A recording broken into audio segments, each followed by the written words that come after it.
Keep it real.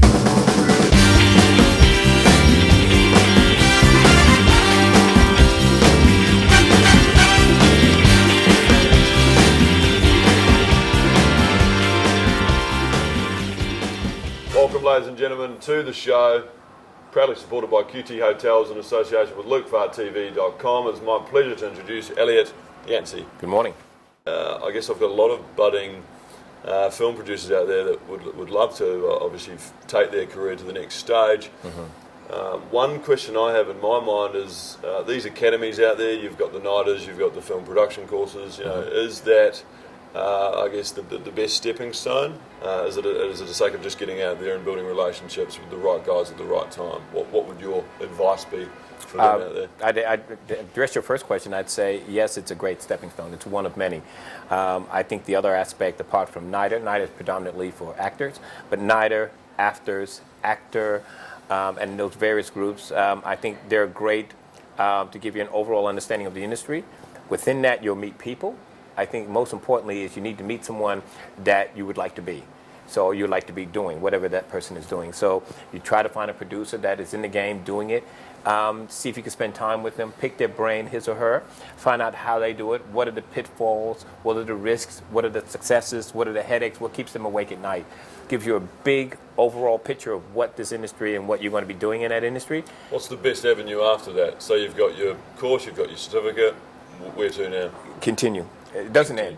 I mean, you're going to educate, because as the industry grows, as you grow as a person and your skills and your confidence grows, there'll be more things available to you, and you need to understand all that. So you're constantly training yourself. But I would say my best training has been, I've been around two veterans, at least three veterans in the industry, one a director, two producers. One of those producers is a financier. So from an Australian perspective, I've learned a lot from them. I learned to cover a wide range of can I say skills and expertise. Okay.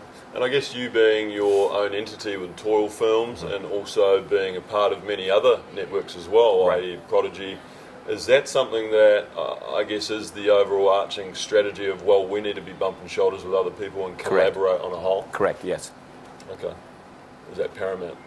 It's not paramount, but it's a key element. It's a key element. I think the unwise thing to do is go in and think you know it all. I think that you have all the answers. I think the best thing to do is to keep your mouth shut and listen and ask questions when appropriate, because I think that's how you learn.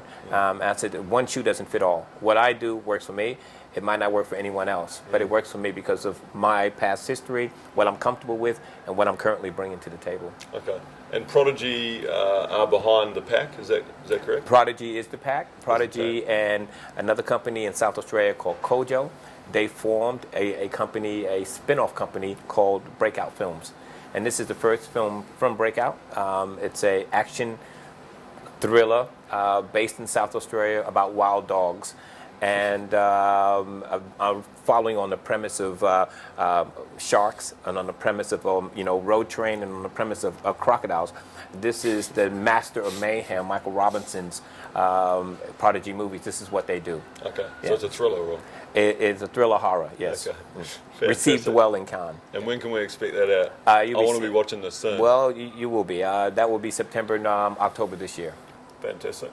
And just to track back in terms of you're hailing from Brooklyn and I guess the South Jamaican Queens, you've told me that LL Cool J was a neighbour of yours, is that? That's correct. What we need to do is we got to clarify the boroughs, okay? I'm from the Bronx. Not Queens, not from Brooklyn. LL lived in our neighborhood, as many other rap artists and African-American, I don't want to say celebrities, but entertainers have come from the area that I grew up in. Okay. I probably had 10, 15 years on them, but they're there now, and everyone is, all sort of collaborating and cohabitating together in this industry. Run DMC? Run DMC, LL Cool J, P. Diddy, Jay-Z, and all those boys are from Brooklyn. Fantastic. And Brooklyn, Bronx, and Queens, Manhattan, all different boroughs. Different DNA. I have heard that you actually came here on a plane and not for the purpose of just travelling. Right. You actually worked. I was a crew member. I was a flight service manager on board a Continental jet for 7 years, in and out of Australia, based in Honolulu. Wow. Right. Okay. So quite diverse in terms of what you're doing now. Absolutely. It gave me the impetus to figure out where it is I wanted to live in the world. So on the price of a ticket, or no, sorry, I shouldn't say the price of a ticket, the ability to be able to be on those planes, meet the passengers from those particular locations, sharing their stories, get up close and personal to the country, allowed me to make a really intelligent decision to live in Australia. And most part live in Sydney. Yeah. What's been the predominant focus for you? I know you've just got back from Cannes and you've been there twice. So what for you right now is the next step, so to speak? Okay. Well, for the package, keep the balls rolling. Make sure we get a lot of exposure for the film, a lot of PR for the film. The managing director of Prodigy Movies, Michael Robertson, was able to put in place with a couple other colleagues a really good distribution deal in the United States and also within Australia. So the pack it's got a life of its own. We're showing it in WA. We're showing it in Spain. Exciting time. So really exciting. Dustoff is a much bigger film, so we're looking at anywhere from $40, $50 to $60 million in production budget. A military action war drama. I'm heading back to Los Angeles in a couple of weeks to see if I'm hopefully securing the right talent we need to move the project forward. Because you're networking all the time, you're traveling a lot, you've got a huge role to play in terms of the profitability of the film. I guess for you, what would you say are the main three probably key focus points, I guess, around your role and how to execute it accordingly, because you've done so well? I think it's to understand where you want to be in the industry. For me to sit back and to say, these are the key three things, I'd say number one, you got to be self-taught. You got to surround yourself with a network of people that know what they're talking about and willing to help you. And also, you have to be gracious. You have to be able to say thank you, because there's going to be a lot of information coming to you, and a lot of times you're going to receive a lot of information, and you might not be able to give a lot back. But the one thing you can give back in that is to be gracious and say thank you, because people will share in this country. But when you leave Australia and you head to America or the UK, you realize that the market is much, much bigger. It's fierce. These people have been doing it for a while. You're coming into the space, you're from Australia, a bit parochial, as they say, or cottage industry. So you got to go in there knowing what you're doing, why you're there, and what you can offer. And also, you need to understand what you want out of these particular opportunities. Okay, fantastic. I guess you've come from a sales and marketing background where relationship building and rapport building is a huge part to that. Do you bring elements of that, and is that a big part of your role now, just being able to naturally build relationships with people, being able to fit in and assess people and know how they roll? Yep, is that paramount? That's the biggest part. The biggest part is that you will meet people that will get you. Funny enough, and strangely enough, you'll be right in front of the people that you want to talk to. And when that opportunity is there and you're sitting there in front of those people, you will get nervous. And it's just human nature. But and I think they recognize that. I think the people you're speaking to will recognize that you might be a bit nervous, depending on who they are and who you're meeting. But I think you have to be able to maintain a balance, whereas the energy is so you're relaxed. There's clarity about what you're talking about. You sort of know what you're talking about, clarity, but you're not locked and loaded in such a position where you're going, it's either that way or the highway, because chances are it's going to be the highway. So you got to learn to be flexible, and you got to learn to listen, and you got to learn to be respectful. If we were to track in and look at producers within Australia that have made a typical Hollywood film and had great success, what is I guess, we talked about earlier, there is no formula, so to speak. However, there must be some form of strategy. Okay, we're following this model because we know this model is I distill it down to something really basic. It's about the relationship. It's about the relationship that the individuals have with one another, because each person will have a camp of sorts, and they will have resources, connections, networks, things to work with and barter with, so to speak. If the two heads come together and there's an agreement on the type of genre of film, the type of budget, and the outlook, the same vision for the film, the same thematic vision for the film, chances are you can shake hands in the beginning, and hopefully the relationship and the project will mature together. Sometimes things go wrong.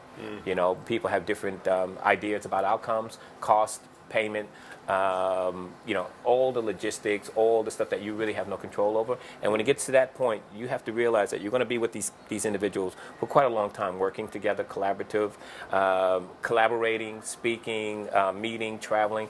And if you can't, bear that, it's going to be a challenge. I am curious, obviously, you as a person coming from, I guess, an array of industries and then falling into the film production arena.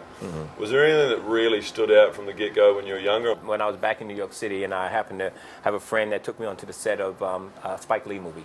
Okay. And I walked onto the set of this movie, and there was a zillion people everywhere. There was people with tapes rolled up on the side, like masking tape, and there was all these technicians, all these tradies, so to speak, here, and they were everywhere. And I'm like, where are the actors? And the actors, there were like 3 actors over there in the corner, and they were speaking. You could hardly hear them. And I found when that process had been completed, and I got to see it on the big screen, I was blown away how all that turned into that.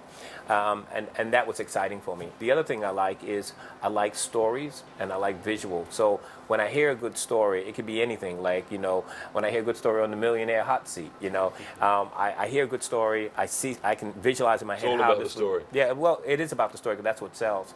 And I see the story. I look at visually how it can all work, and then I start forming things in my head. That's how, I love going to the movies. I love being entertained. I love leaving the movie and talking about the movie. And I love becoming one of the characters or traveling with those characters in that film. So I enjoyed it. Yeah, okay. And here I am today. What would you be doing if you weren't doing this? Oh, I've done most of everything else. So I don't know. Is that right? We can track through. Yeah, I've done. I think all of the things I've done in my past have allowed me a level of confidence and also insight into the work that I'm getting into now. So if I was to do anything, I don't know. I'd probably be a chef. That sounds. And my wife would laugh at that, but I would probably be a chef. Is that right? Yeah, I'm a pretty decent cook, but I'm a bit nervous when it comes to cooking because my wife is such a great cook. Far Side. Yeah. Far Side by far, Pinot Noir, proudly delivered to Elliott Yancey for coming along. Compliments of the QT Hotel Sydney. Thank you very much. Far Side by Far. You got something to do with this wine? I do, yeah. Fantastic. So if we were to track back to the Hawke's Bay vintage of 2009, right. Nothing to do with Geelong actually. It's where my family founded the vineyard, which it all started, and then it progressed over to Geelong, and they've grown considerably. Well, can I get a case? Absolutely. Fantastic. What a great interview. Do you drink Pinot Noir? I will tonight. You're more of a Shiraz fan. I'm drinking this tonight. Is that right? That's correct. 7:30. That's right. I have a bottle of water for you. Keep it real.